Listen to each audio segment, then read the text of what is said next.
Alhamdulillah, alhamdulillahilladzi lam yattakhidh walada wa lam yakul lahu syarikun fil mulk wa lam yakul lahu waliyyun min adh-dhilli wa kabbirhu takbira. Asyhadu an la ilaha illallah wahdahu la syarika lah wa asyhadu anna Muhammadan abduhu wa rasuluhu la nabiyya ba'dahu. Allahumma shalli ala Muhammad wa ala ali Muhammad. Amma ba'd. Wallahu ta'ala fil Qur'anil Karim. A'udzu billahi minasy syaithanir rajim. Bismillahirrahmanirrahim. Ya ayyuhalladzina amanu taqullaha haqqa tuqatih wa la tamutunna illa wa antum muslimun. Wa qala ta'ala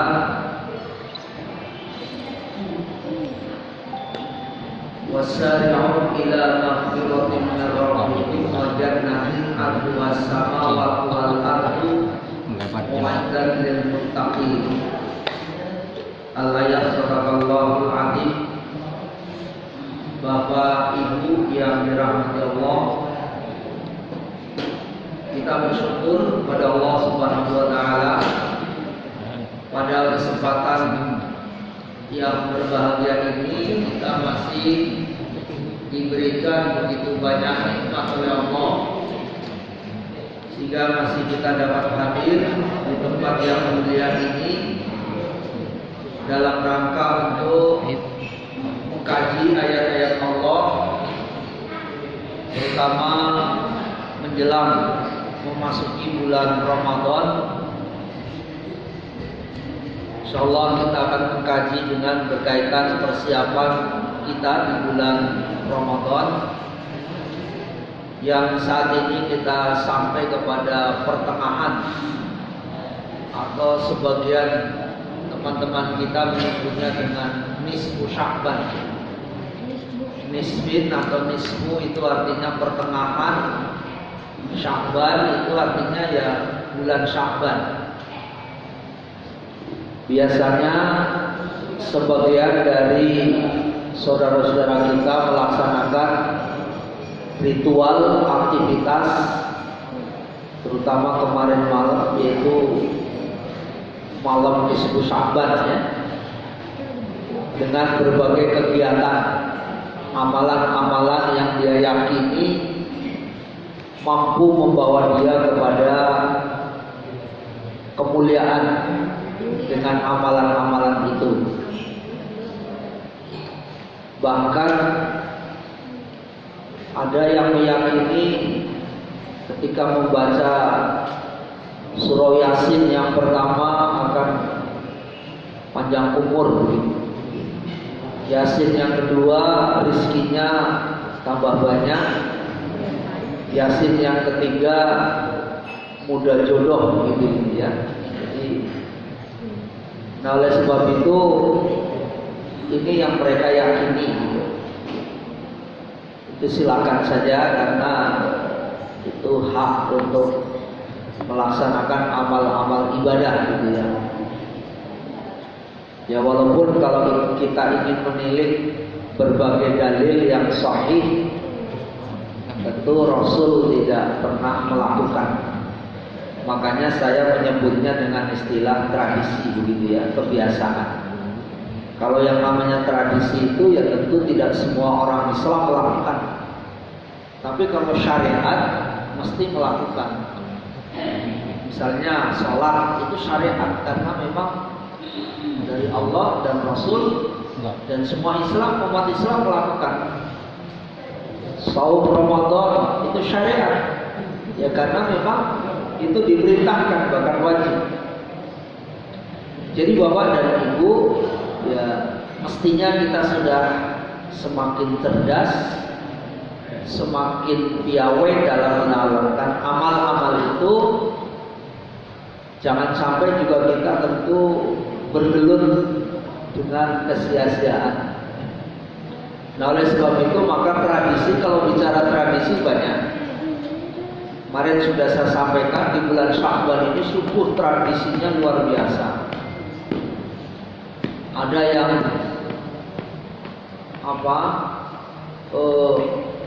melaksanakan acara namanya munggahan. Munggah itu artinya naik ya.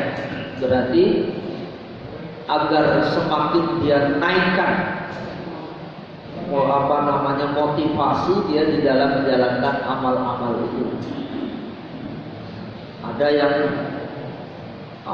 mau melakukan satu tradisi disebut dengan ya kalau di kampung saya patusan itu atus mandi ya, mandi untuk membersihkan gitu ya. Ya namanya tradisi, silakan saja.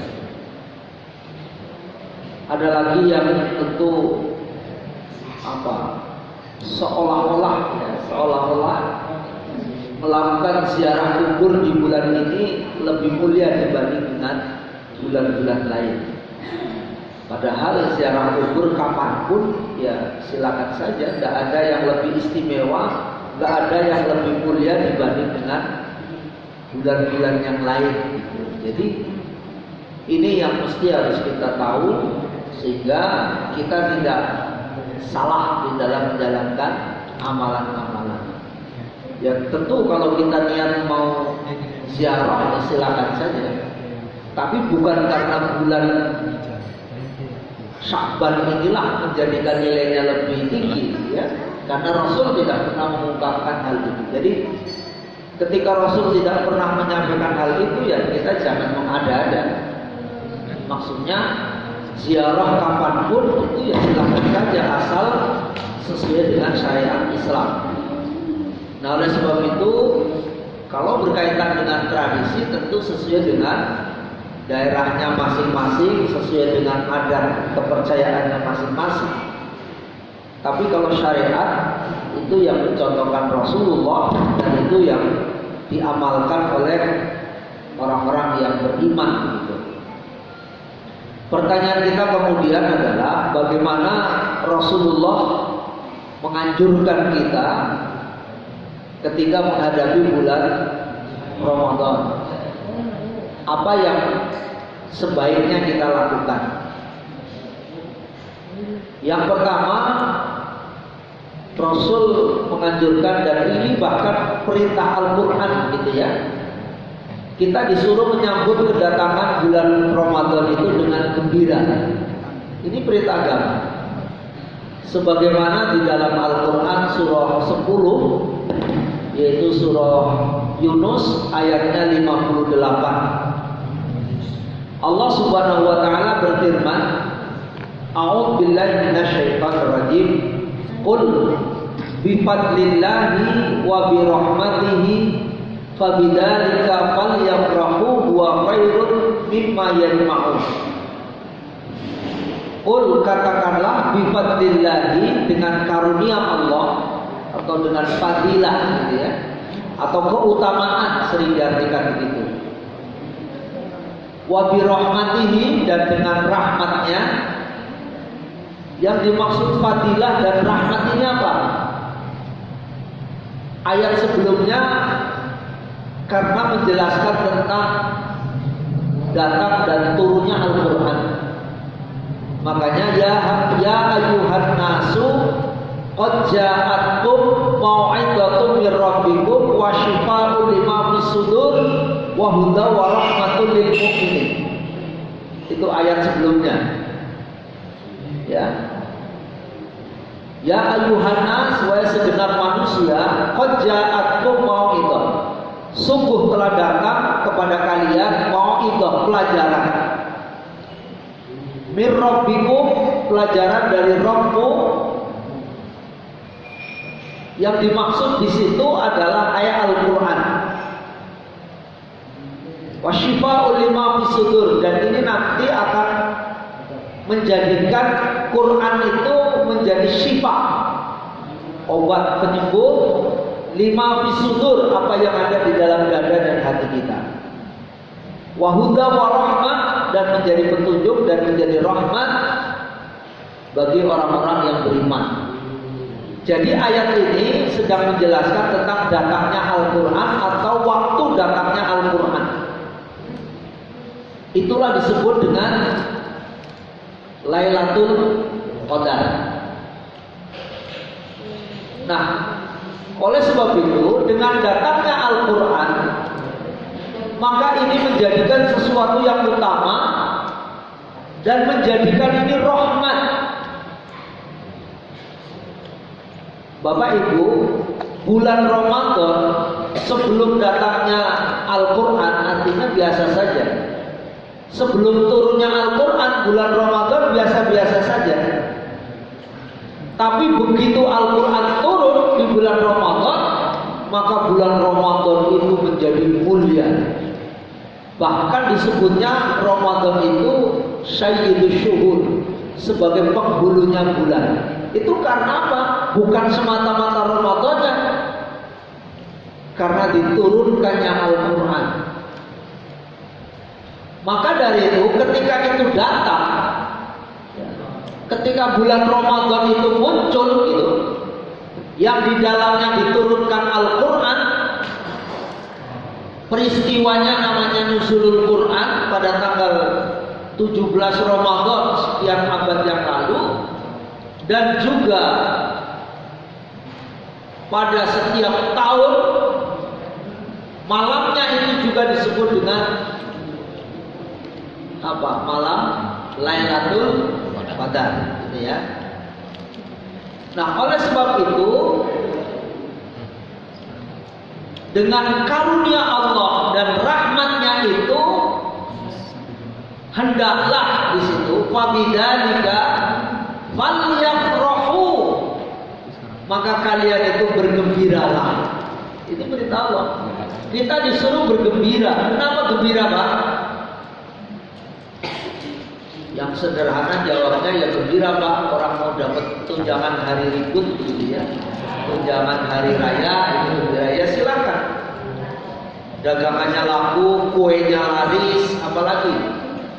Pokoknya apa saja yang dijual di bulan itu laku laris gitu ya, boleh. Tapi yang paling penting kenapa? Karena bulan itu menjadikan nilai dilipat gandakan oleh Allah Subhanahu wa Ta'ala. Jadi kita disuruh gembira. Mengapa gembira? Huwa khairun, karena hari-hari itu lebih baik mimma yajma'un, dari apa yang kalian kumpulkan di dunia ini. Biasanya manusia itu, kita ini senang ngumpulin apa, Pak? Harta ya, kekayaan, duit, emas, perak, banyak hal. Tapi ingat, seringkali Bapak dan Saudara, ketika manusia itu mengumpulkan yang tadi, emas, perak, harta, seringkali menjadikan dia lupa kepada Allah. Nah, disinilah makanya mengapa dengan kita dekat dengan Al-Quran, dengan kita membaca Al-Quran, dengan kita bermuayasyah dengan Al-Quran, berinteraksi dengan Al-Quran, itu lebih baik dari apa yang ia kumpulkan. Kenapa? Karena dengan Bapak dan Ibu dekat dengan Al-Quran, maka akan senantiasa mengingat Allah. Tapi seringkali dengan harta itu banyak orang yang lupa dengan Allah dan jauh dengan Allah. Inilah makanya itu lebih baik begitu. Karena ini sudah diberitakan Allah lebih baik. Pertanyaan kita, apakah kita ingin menangkap atau tidak ini sebagai sesuatu yang baik itu? Tinggal bagaimana kita, kesungguhan kita. Ya, jadi sekali lagi kita disuruh bergembira. Bergembiranya karena tadi bahwa bulan Ramadan itu bulan yang agung, sebagai penghulu bulan. Ketika manusia itu beramal, dilipat gandakan. Yang kedua, Bapak dan Ibu, apa yang harus kita lakukan ketika menyambut datangnya bulan Ramadan, yaitu membayar hutang saum sebelumnya. Syahrul Ramadan alladzi unzila fihi al-Qur'an hudan lin-nasi wa bayyinatin minal huda wal furqan faman syahida minkum syahra falyasum wa man kana maridon aw ala safarin fa iddatun min ayyamin ukhra yuridullahu bikumul yusra wa la yuridu bikumul usra walitukmilul iddata walitukabbirullaha ala ma hadakum wa la'allakum tashkurun. Syahrul Ramadan alladzi unzila fihi al-Qur'an. Beberapa hari yang ditentukan, artinya di bulan Ramadan itu bulan yang di dalamnya diturunkannya permulaan Al-Qur'an. Hudan linnas, sebagai petunjuk bagi segenap manusia. Wa bayyinatin minal huda wal furqan. Dan penjelasan-penjelasan mengenai petunjuk itu dan pembeda antara yang hak dengan yang batil. Faman syahida minkum syahra falyasum. Maka di ayat ini, dan barang siapa di antara kamu hadir di negeri tempat tinggalnya dan dia melihat bulan itu, maka hendaklah ia melaksanakan saum pada bulan itu. Jadi walaupun versi melihatnya itu ada perbedaan ya. Kalau di Muhammadiyah itu melihatnya tidak langsung melihat secara kasat mata. Namanya melihat juga ru'yatul bil ilmi. Melihat tapi dengan ilmu. Ada juga ru'yatun bil ain, melihat tapi dengan mata. Nah, besok ketika akhir bulan Sya'ban itu nanti ada tim yang melihat apakah bulan itu sudah nampak atau belum. Tapi kalau secara hitungan itu 10 tahun, 20 tahun yang akan datang pun sudah bisa dihitung. Dan itu dengan cermat dan tepat, nggak meleset. Karena hitungannya itu memang sudah begitu. Karena bumi, matahari, dan bulan itu berputarnya juga sudah beredar sesuai dengan porosnya. Dia tidak akan pernah bergeser sedikit pun sesuai dengan perintah Allah itu. Maka dari itu tentu yang sudah diputuskan oleh pimpinan pusat Muhammadiyah dan secara ru'yatul bil ilmi, karena pada saat itu wujudul hilal sudah wujud, bahkan derajatnya itu sudah sampai 2 derajat lebih. Makanya besok ini kemungkinan berbeda untuk mulainya, tapi berakhirnya sama ya. Berbeda mulainya itu karena apa? Yang menjadi problem itu kalau di bawah 3 derajat. 2 derajat itu kemungkinan nggak kelihatan dilihat secara apa? Ru'yatul hilal, maksudnya bil ain, dilihat secara kasat mata itu nggak kelihatan kemungkinannya. Tapi kalau sudah 3 derajat lebih itu nggak mungkin akan berbeda, mesti bisa dilihat. Makanya besok kemungkinan mulainya Ramadan itu berbeda kemungkinan. Untuk Muhammadiyah sudah menetapkan, jadi tanggal 1 Ramadan itu bertepatan dengan tanggal 2 April ya, hari Sabtu. Jadi Jumat malam Sabtu itu kita sudah tarawih, insya Allah. Nah, oleh sebab itu, maka inilah perintah agama kita.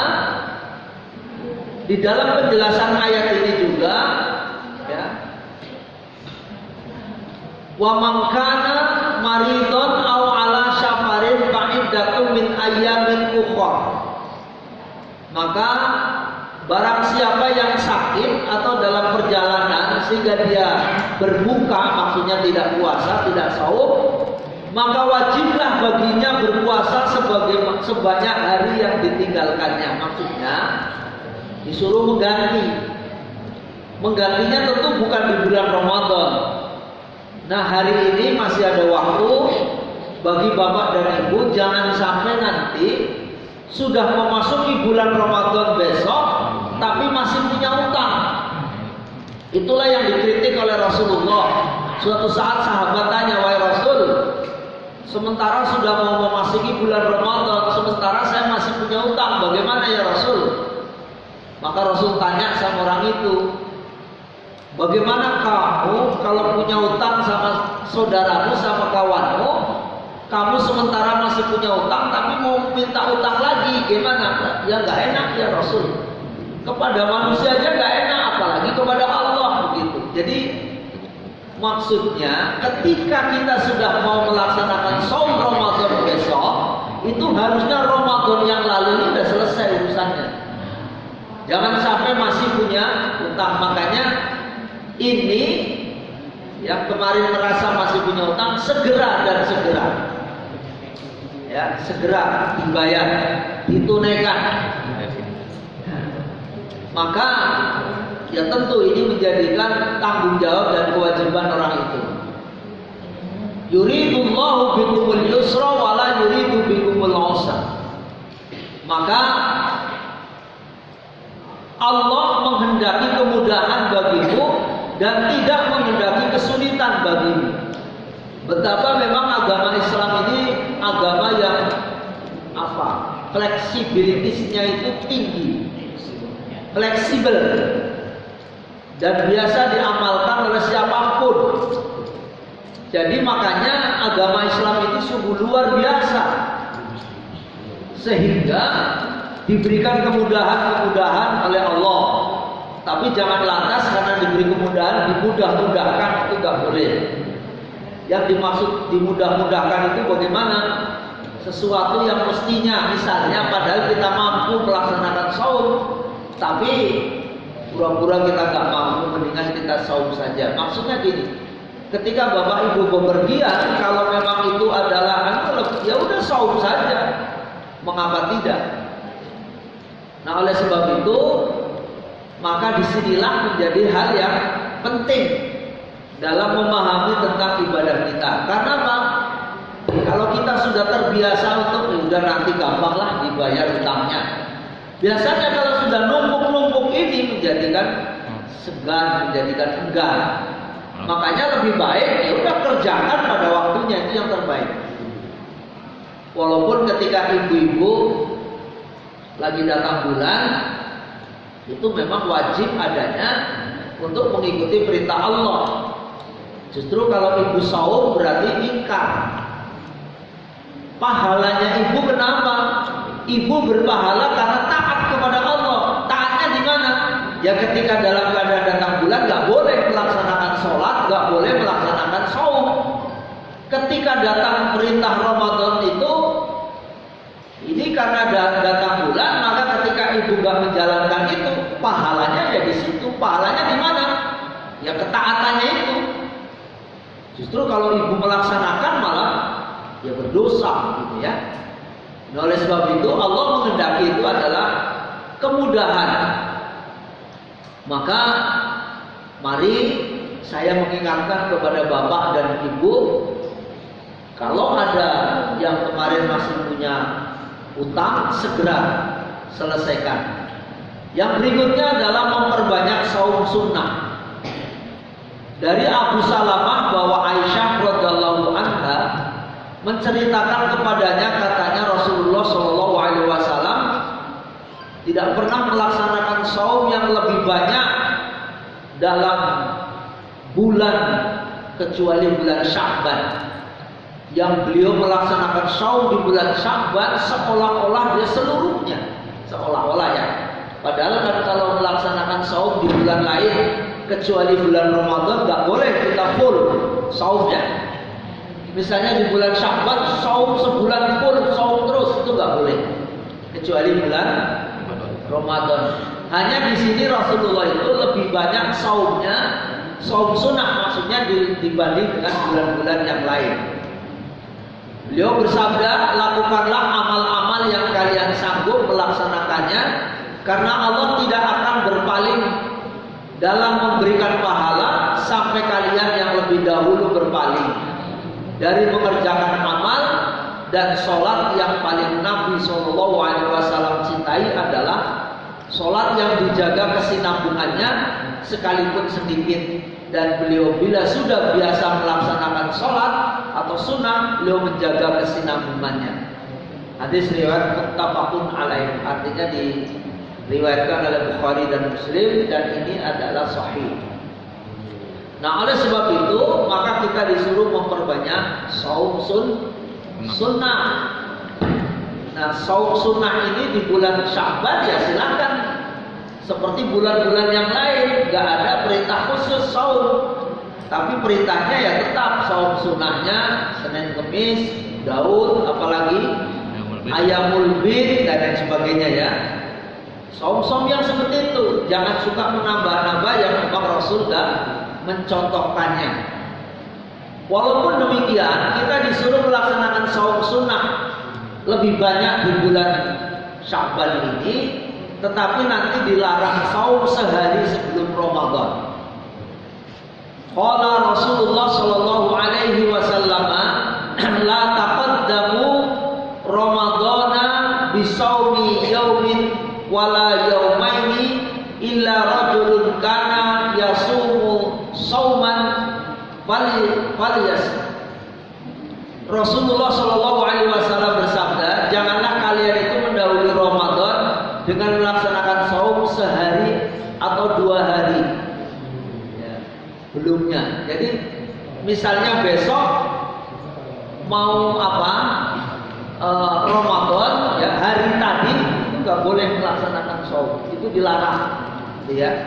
Karena apa? Dan juga jangan sampai kita membayar hutang itu sudah mepet-mepet, yang pada akhirnya melaksanakan saum di hari yang dilarang oleh Rasulullah Shallallahu Alaihi Wasallam. Ini yang tentu mengapa kok dilarang, dijelaskan dalam hadis tadi. Jangan sampai harus bisa membedakan antara saum sunnah sama saum Ramadan.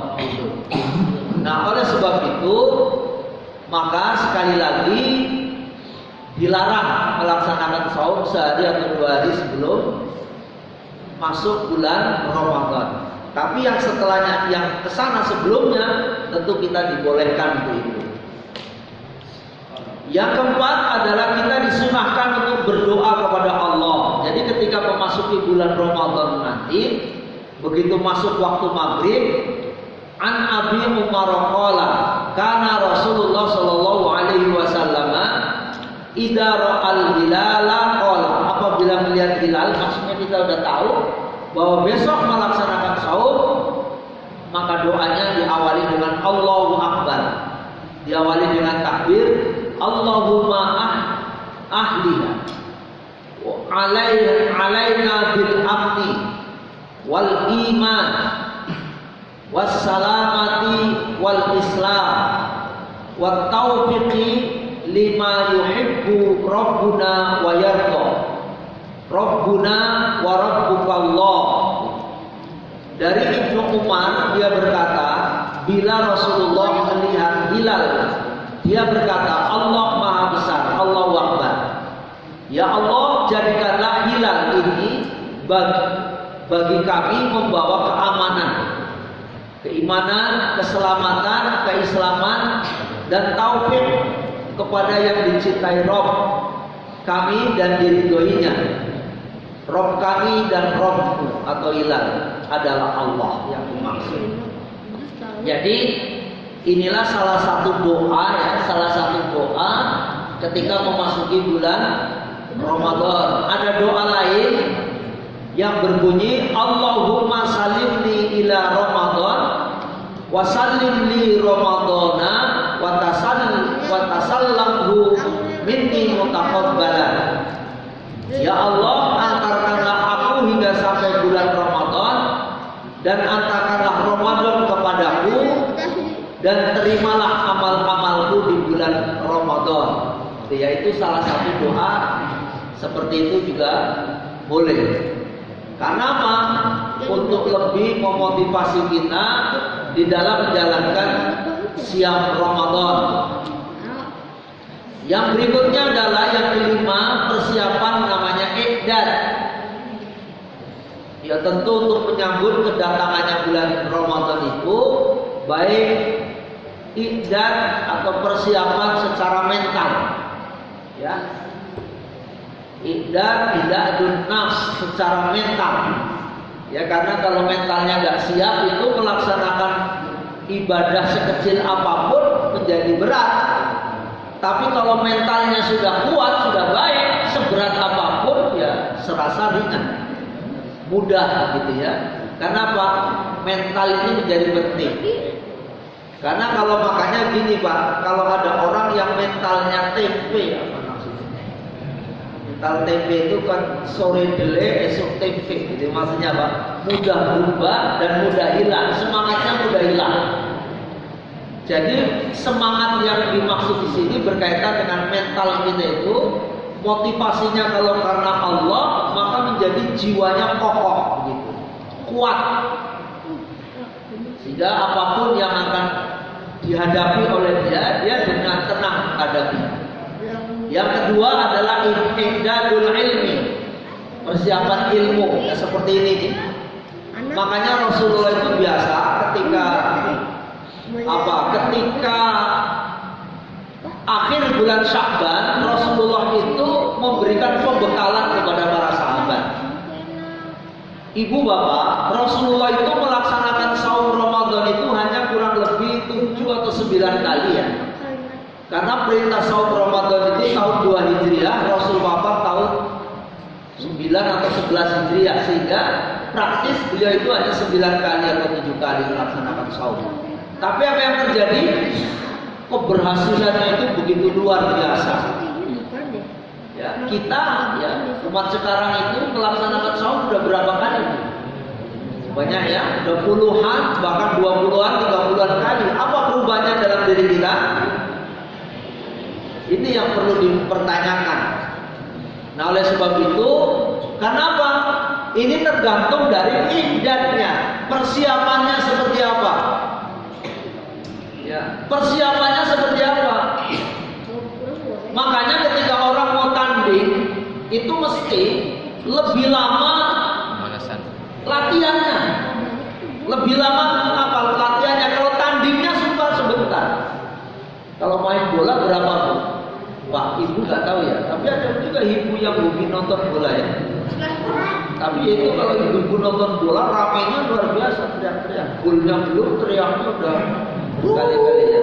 Nah, oleh sebab itu mainnya kan cuma 45 kali 2 ya. 45 menit kali 2 kalau ada perpanjangan waktu ya kira-kira begitu ya. Tapi latihannya Bu bertahun-tahun, berbulan-bulan.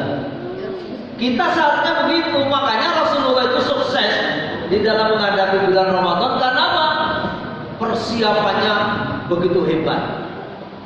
Kita juga begitu ya. Iqdadul ilmi. Terus pelajari dalam kita melaksanakan saum. Jangan kita merasa ya puasa udah dari dulu, udah tahu dulu waktu kecil di kampung juga saya udah biasa saum. Tapi kita kan ilmu itu selalu berkembang. Bisa jadi ada yang belum kita ketahui. Makanya perlu terus kita mengasah diri untuk mempelajari bagaimana kiat-kiatnya agar saum ini berhasil. Jangan sampai nanti kita menganggap remeh, menganggap biasa, padahal itu adalah sesuatu yang besar. Ya. Nah, oleh sebab itu tergantung dari ilmunya. Contoh kecil. Padahal memang ada orang yang sebetulnya dari sisi kesempatan melaksanakan saum, melaksanakan etika, karena etika di bulan Ramadan itu sunnah muakkad ya. Sunnah tetapi sangat ditekankan, hampir mendekati wajib. Kalaulah kita nggak bisa melaksanakan etika pun pada 10 hari yang terakhir, jangan ketinggalan nilai. Bagaimana caranya? Orang yang tahu, orang yang berilmu apa? Begitu dia masuk masjid, dia berniat untuk beriktikaf selama di masjid. Boleh nggak? Boleh. Beriktikaf 1 jam aja boleh. Coba ketika Bapak setiap malam misalnya ketika melaksanakan qiyamul Ramadan atau melaksanakan sholat tarawih, minimal berapa menit Bu? Begitu masuk mau sholat isya dan tarawih sampai keluar kira-kira berapa menit? paling sebentar 1,5 jam, bisa jadi ada yang 2 jam. Bayangkan ketika kita menjelang sholat isya kita masuk masjid, diniatkan kita, saya niat beriktikaf selama di masjid, kali 30 hari udah berapa itu? Hampir sama tuh, menyamai 10 hari yang terakhir. Gimana tuh? Karena punya ilmu dia. Orang yang punya ilmu juga beda Pak. Ketika masuk masjid, ya ada masuk saja. Tapi berdoa enggak ketika masuk masjid, itu juga beda. Makanya ketika kita masuk masjid ini Bu, berdoa, itu selama kita duduk dianggapnya kita sedang beribadah, bahkan dianggapnya dia sedang sholat. Itu hadis menyebut itu karena apa? Ketika masuk masjidnya kita berdoa, gitu. Nah oleh sebab itu Bapak dan Ibu, karena apa? Ilmu ini yang membedakan. Yang ketiga adalah i'dadul jism, persiapan fisik ya, persiapan badan kita. Jangan sampai nanti kita saum tapi bawaannya lemes saja. Baru pagi-pagi jam 7 aja udah sandung-sandung, jalannya udah gak beres, miring-miring gitu ya. Ditanya kenapa, saya lihat tadi lagi saum ini gitu ya. Ya semua orang juga lagi saum. Tapi kenapa? Ya karena memang gak persiapan. Jadi kita jangan juga alasan kalau kita saum menjadi tidak produktif. Maka akhirnya habis sholat subuh tidur, seharian tidur saja. Alasannya apa? Lemes. Padahal tidak begitu. Justru ketika kita lagi lambungnya kosong, itu kan produktivitasnya meningkat sebetulnya seharusnya ya. Tentu juga tidak boleh berlebihan. Ya biasa saja. Ya, orang yang maaf nih, yang sudah biasa saum Senin Kemis itu biasa sama aja itu. Aktivitasnya sama saja. Padahal seringkali ada orang yang melaksanakan saum Senin Kemis itu malamnya, paginya nggak sahur. Ya dia paling minum saja ya. Tapi apa? Ya biar tenang saja. Karena apa? Jadi tidak mengurangi dia, menjadikan produktivitasnya menjadi berkurang. Karena apa? Persiapan fisik. Biasakan minumnya banyak ya, artinya sesuai dengan takaran. Walaupun saum, air minum jangan sampai kurang dari 2 liter masuk ke tubuh kita. Ya makanya nanti untuk kita yang berat badannya kira-kira di atas 60 bahkan sampai 70 yang tambun siapa? Oh gitu ya. Itu minimal 2 liter tuh atau 2,5 liter ya, tergantung dari badannya. Kalau yang badannya agak ramping ya tidak sampai 2 liter. Tapi maksudnya kita harus punya persediaan fisik itu air, sebab faktor air di tubuh itu sangat vital.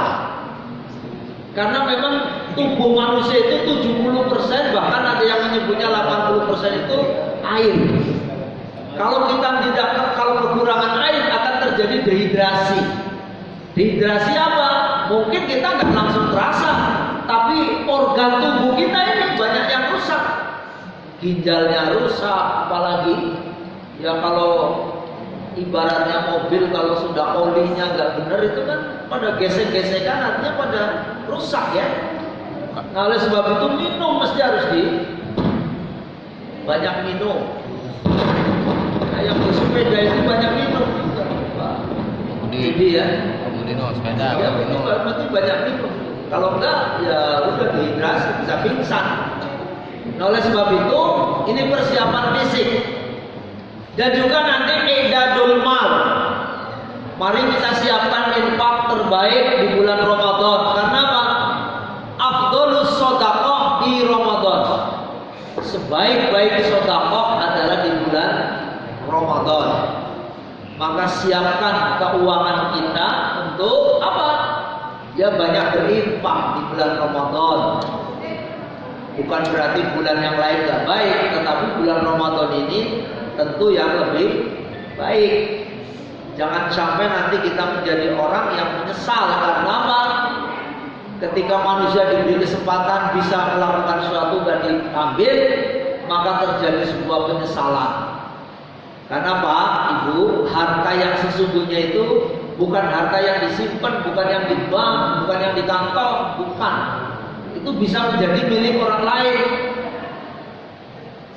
Jadi harta yang milik kita betul itu adalah yang diinfakkan atau dizakatkan, itu yang milik kita. Yang masih di bank itu yang miliaran bisa jadi itu bukan milik ibu, bisa jadi nanti buat orang lain. Kayak teman saya, udah di kantong aja udah bukan milik dia. Dulu saya ingat betul itu masih ada mobil 30A. Kalau bapak ibu ingat itu bis tingkat itu. Habis gajian, dulu gajiannya nggak masuk bank ya, pakai amplop coklat. Habis gajian dikantongin di sini, karena habis dinas malam ngambil duit gajian, di mobil tidur, ya udah, copet enak bener tuh ngambilnya. Mana amplopnya kelihatan, ngambilnya enak banget. 1 bulan gaji diambil, bukan milik dia, padahal udah dikantongin. Begitu turun dari mobil mau bayar, amplopnya udah nggak ada sama duitnya. Karena apa? Menjadi bukan milik dia. Yang milik dia yang mana? Yang diinfakkan, yang sudah dimakan, itu yang milik kita. Makanan yang masih di kulkas itu bukan milik ibu. Bisa jadi nanti dikasih ke orang, dikasih ke pemimpin, dikasih siapa saja. Tapi yang menjadi milik kita yang mana, Bu? Yang sudah dinikmati, yang sudah dimakan. Walaupun di depan bapak itu bukan milik bapak itu. Kecuali kalau sudah dimakan baru milik kita ya. Pakaian yang di lemari yang berapa banyak pakaian itu bukan milik ibu juga. Yang milik kita itu yang kita pakai sudah sampai lapuk. Ya udah jadi topok atau orang Betawi itu ya, udah jadi lap itu barulah milik kita. Maka siapkan harta terbaik untuk apa? Untuk kita memberikan infak, sedekah. Yang berikutnya adalah i'dadul ijtimaiyah. Mari kita persiapan secara sosial. Karena nanti Bapak dan Ibu di bulan Ramadan banyak aktivitas yang sifatnya secara sosial. Menuntut ilmu bersama, ngaji bersama, sholatnya secara sosial. Sholat sosial itu ya berjamaah gitu ya. Maka di bulan Ramadan itu jangan menyendiri. Karena memang manusia ini memiliki sifat namanya karakternya adalah makhluk sosial. Dia nggak bisa menyepi, nggak bisa hidup sendiri. Walaupun bapak dan ibu bisa hidup di hutan sendirian, tapi apa yang terjadi? Menjadi nilai-nilainya berkurang. Maka manusia itu diharuskan bersosialisasi diri, yang pada akhirnya nanti di bulan Ramadan sudah biasa makan bersama seperti ini, nuntut ilmu bersama, apalagi sholatnya bersama, dan disitulah kita sudah bangun dari hari ini. Yang berikutnya adalah tidak harus ziarah kubur. Ziarah kubur kapan saja ya Pak. Ada orang yang sampai cuti-cuti untuk wajib pulang kampung hanya karena ingin ziarah kubur. Tidak begitu, karena ziarah kubur di bulan apa saja. Tidak ada yang lebih hadis, tidak ada satupun yang menyatakan ziarah kubur di bulan Sya'ban itu lebih hebat dibanding bulan yang lain. Tidak, semuanya bulan sama, tidak harus ziarah kubur. Nah yang terakhir, mari kita memperbanyak berbuat baik. Berbuat baik ini sifatnya umum, namanya amal soleh. Tidak ada amal yang khusus. Perbuatan baik apa saja. Nah oleh sebab itu, maka inilah yang dilakukan oleh Rasulullah SAW ketika menghadapi bulan Ramadan. Makanya mengapa Rasulullah hanya saum Ramadan itu kira-kira 9 kali, tapi keberhasilannya itu begitu luar biasa. Karena apa? Karena memang persiapannya hebat, latihannya hebat. Mari kita ini sudah memasuki pertengahan bulan Sya'ban, yang berarti kurang lebih tinggal 15 atau 14 hari lagi kita masuk bulan Ramadan. Mudah-mudahan kita diberikan kekuatan lahir dan batin untuk melaksanakan siam Ramadan dan mengisi amaliyah Ramadan dengan amal-amal soleh yang tidak kalah penting. Mudah-mudahan kita dipertemukan kembali dengan Ramadan tahun depan, diberikan kesempatan. Saya kira itu Bapak dan Ibu sudah masuk waktu? Sudah ya? Ya. Ya silakan. Kelihatan yang sunnah di waktu persiapan bulan puasa Ramadan itu apa ya? Ya. Yang kelihatan sunnah gitu untuk persiapan bulan puasa. Artinya ini bentar malam sholat apa? Lain atau tarawih. Nah untuk bagi kita sebenarnya apa? Gimana? Yang kira-kira yang Rasulullah sudah lakukan menyambut bulan puasa kira-kira apa? Menyambut bulan puasa tadi, ya ketika menyambutnya itu ada 7 yang disampaikan ya. Oh itu ya. Ya, itu ketika menyambut yang pertama gembira ketika datang bulan Ramadan, membayar hutang, ya. Terus memperbanyak saum sunnah, sunnah itu. Memperbanyak saum sunnah. Ya kalau kita memperbanyak sholat sunnah itu juga bagian dari itu. Ya, memperbanyak saum sunnah, memperbanyak sholat sunnah ya di bulan Ramadan, di bulan Sya'ban ini. Nanti kalau memasuki bulan Ramadan kita disuruh berdoa, nggak ada. Ya, persiapan kita menghadapi bulan Ramadan, nah gitu ya. Jadi itulah, jadi amalan-amalan yang sifatnya sunnah kita perbanyak hari ini. Tapi memang sunnah yang itu sudah jelas.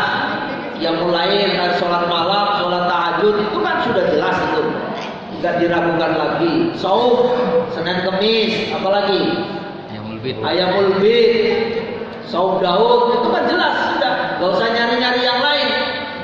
Karena yang jelas-jelas sunnah saja belum tentu kita amalkan semua. Saya kira itu.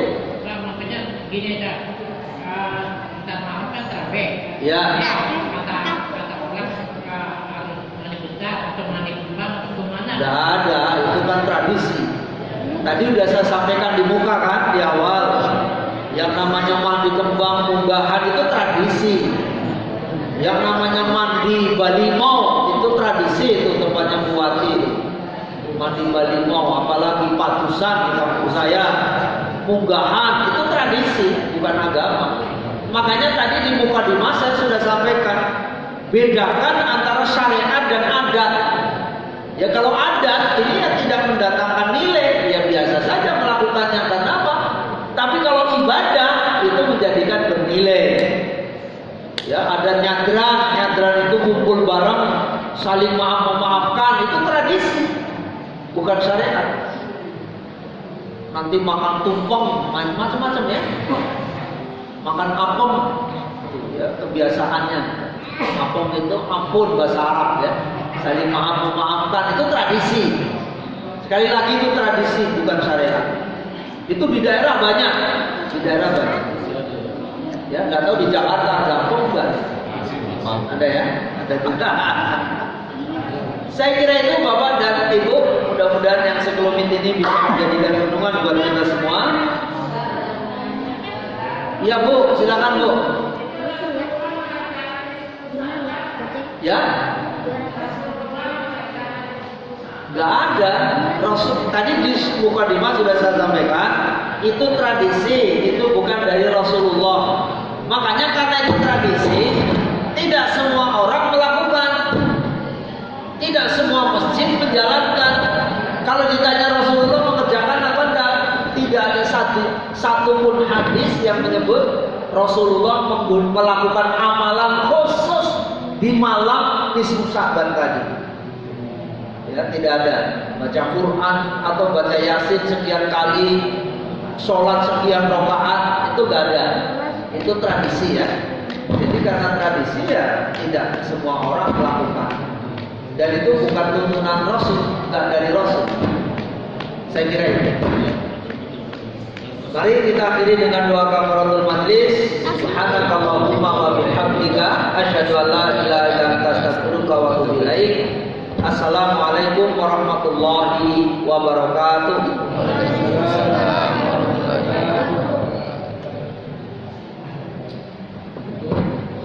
Ilham, kita udah masuk isya kan?